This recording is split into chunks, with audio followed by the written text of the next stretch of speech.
All right, welcome back to the No Morning Show here on TTT. I am Natalie Lagore, and on Zoom with me for the spotlight is Mr. Hassel Tom, who is the president of the Trinidad Hotels, Restaurants and Tourism Association. And of course, last weekend we had some reimposition of some restrictions, some COVID-19 restrictions, such as no in-house dining, no cinemas, no food in cinemas, and what's the other one? The one that they gamble in? In-house dining, no restaurants, in cinemas, restaurants, casinos, right? That kind of stuff. Of course, we also had restrictions, no beach, no opening of beach and that kind of stuff. So we just wanted to check in with Mr. Tom about what's happening, especially in the tourism, hotel and restaurant sector, because we know that these measures definitely would affect our day-to-day lives. But even as a business, how do they cope? Good morning to you, Mr. Tom. Good morning, Natalie. Good morning to your listeners and viewers. And it's nice to be on the Now Show. So yes. Thank you very much. Thank you for being here because, we lit. So we always have all the guests, So the fact that you were chosen means that you lit too. Oh, I appreciate it. Thank you very much. You're most welcome. So, Mr. Tom, talk to us. With these latest restrictions, how does that affect your particular sector? Well, Natalie, let's say that the sector has been suffering since the start of the pandemic, and with the restrictions that were enforced and applied to safeguard lives and on our citizens through closure of the border, the industry has been suffering, to say it modestly, and these further rollbacks does not help. It doesn't help at all. And restaurants, hotels who carry and most of them do have restaurants, are now finding it even more difficult to conduct and transact or encourage persons to come into an environment that are practicing and enforcing all the protocols that have been recommended rigorously, so they can keep their staff and keep the guests who choose to stay at their properties safe. Right, and I know that especially when you speak of restaurants, hotels, that kind of stuff, a lot of socialization happens, and with the restrictions is because the government is trying really and truly not to get us to socialize so much. But how does it affect the workers? Because we always look at the bottom line in terms of, the dollars and cents, but in terms of the workers and their mental health and even how they survive in terms of their families, has there been any cuts in terms of staff and that kind of thing? Well, with the recent rollback, I am certain, and this is me speaking without having the opportunity to speak to most of the members, I'm looking at from a very narrow scope from properties that I know it will affect those properties that are open and doing non-quarantine type business. Those who are doing a quarantine type or state approved quarantine, they may not be affected that much because all services happen in room.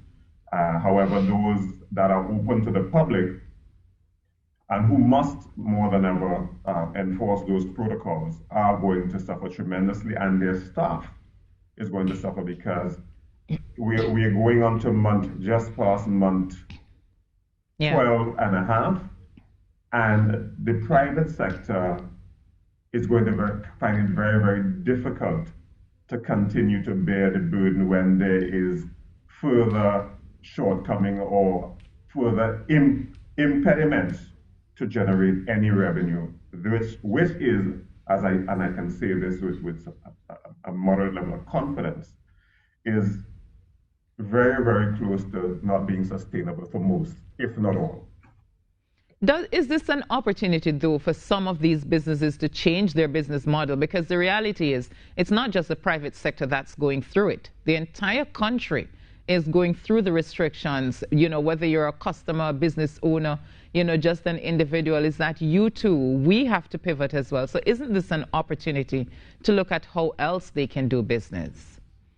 Well, if you recall from the very early stages of the pandemic, once they reopened, they started reopening the various industries. Restaurants took a very creative approach to focus on curbside pickup and deliveries. And the feedback in that was not sustainable.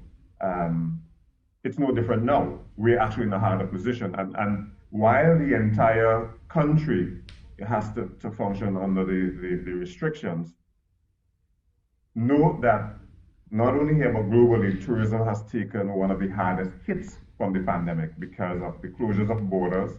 And for Trinidad in particular, the majority of our business was driven through the corporate, the energy sector.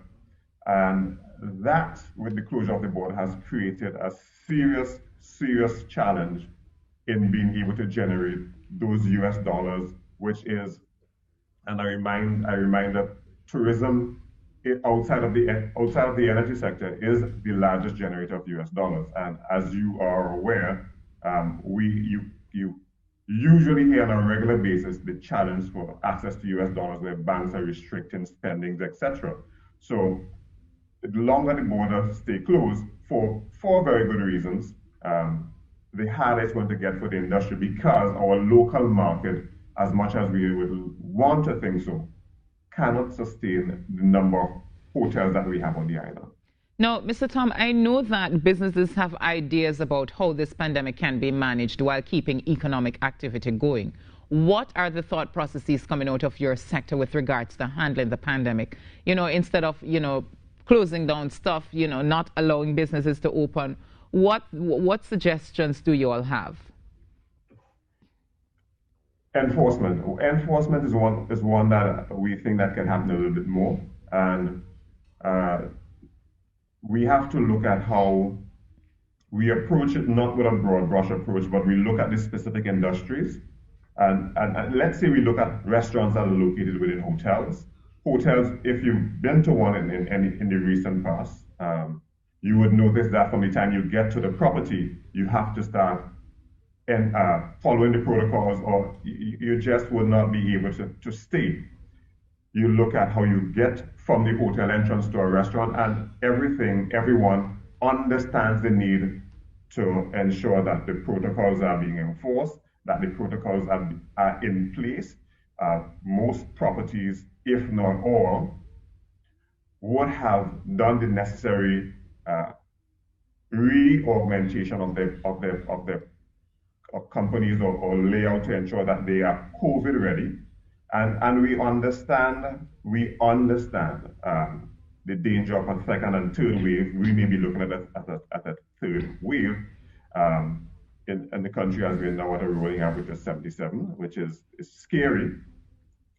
But we must also look at the environment that people are operating in. Some environments are not enforcing and may not be as rigid as we are, but I can assure you that the hotels are taking every step. And maybe we need to look at it differently. And for someone who wants to get away into an environment that is controlled and where protocols are enforced, maybe we need to look at what sort of latitude can be offered if they're doing everything that is correct. Because when you say socializing in restaurants, the socializing is managed where you're only en masse at your tables. You have to sanitize, you're testing temperatures. Most people have moved away from written menus to those that you can now download an app onto your phone. So you're in control of everything that you touch, except for obviously your utensils when you have to sit and eat. But we need to look at other things that the industry would require. If you look at persons coming into the country, everyone must have that exemption to come in. Everyone must quarantine. Now we need to start to think of, okay, this is what is happening now. What can we do down the road to ensure that the industry, and that of Trinidad in particular, can continue to survive? Do we look at persons who are vaccinated? And you look at everywhere around the world, you are being encouraged to have a second vaccine.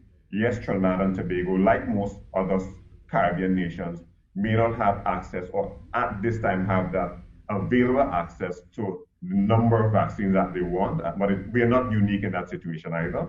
But we must also look at how we can encourage testing of the employees and the industry? Do we take a bold step like Grenada, where the tourism industry, or let's say this hospitality industry, must be vaccinated? That's another question. But is it a step that we have to take to encourage the relaxation for the industry? How do we take that step in terms of influencing testing? If someone is tested, do they have to stay 14 days at home without being able to accrue or earn any revenue? Because at this stage, you hear the government saying that the coffers cannot afford it. Well, I can assure you it's similar for the private sector. So we are all in this boat, but we look at how we do things like that. Do we look at persons who are vaccinated? Do they have to quarantine for 7 days? Because these are additional costs. That is also, while it affects the energy sector, we are all aware that the energy sector is what the biggest driver of occupancy to our hotel rooms. And we must work hand in hand or hand in glove with the energy sector, because the energy sector, as you know, has a special designation to ensure that it keeps going, because it's the biggest earner or driver for GDP revenues. Mr. And Tom, we must also ensure that hotels have a similar approach in terms of how we are looked at, so that it can operate, one, to support the energy sector, and two, reduce the instances where properties have to reduce staffing, even though it's by days, by not releasing people, but they reduce the amount of days so they can survive. But are you all prepared within the association, the businesses within the association, are you all prepared to put out that kind of money to vaccinate your workers, to do all of these things that you mentioned before? Are you willing to put out the money to ensure that you can do that? And so probably can pitch, a proposal to the ministry so that you all can get the kind of restrictions or measures that you all need to function? Willing to pitch, and being able to afford to pitch at this stage is going to be an issue. I mean, we've heard where, in the very recent past, where corporate Trinidad have been willing to contribute, and that has created its own stir. I understand what you're asking, but can we afford to do it? Will it be available if we can afford to do it? What other stipulations will we put in place when that vaccine is taken? Do we have to get tested before we take the vaccine? Do we have to be medically assessed in terms of person to person before they can take the vaccine? So to ensure that persons who may have comorbidities are not placed at a higher risk. So these are some of the things that we have to consider. Has the association reached out to the Ministry of Health at all to try to put a proposal out there as to what the members under the association would like to see happen? All right. More than a month and a half ago, I am one of the general managers on those properties that are approved quarantine sites, in terms of persons for returning nationals, etc., to assist the government in bringing people home. And the talk was there where the Ministry of Health would consider most hotels, and particularly those hotels who are in the program, as pseudo frontline, because they are taking some level of risk as a survival strategy, in part to ensure nationals can come home.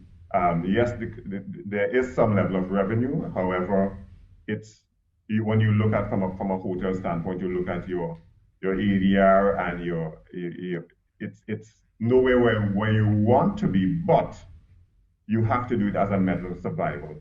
And in that regard, it was proffered that the next phase of vaccines would be made available to the staff of these properties. So okay, saying that persons may be able to afford it, and a proposal being put forward. The discussions have been there, but an official proposals have not come forth from the association.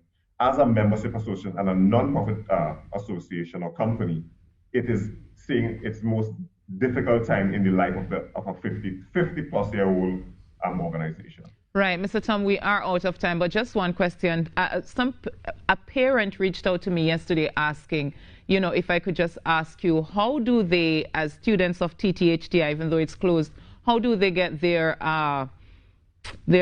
transcripts and stuff, because he has not been able to do that to enroll his child in another school?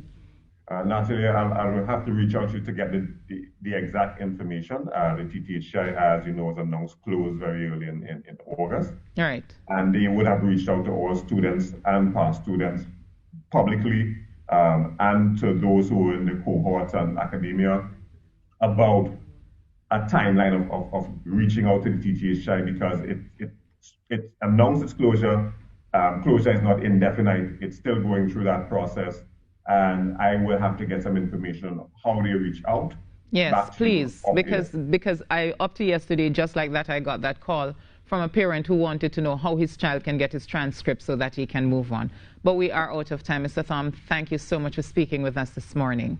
Thanks again for the opportunity. You're most welcome. Hassel Tom, there, president of the Trinidad Hotels, Restaurants and Tourism Association, just talking to us about how difficult it's been for the sector to pivot and to make the changes in light of the new restrictions or the reimposed restrictions of COVID-19. We take that break and we'll be back with you.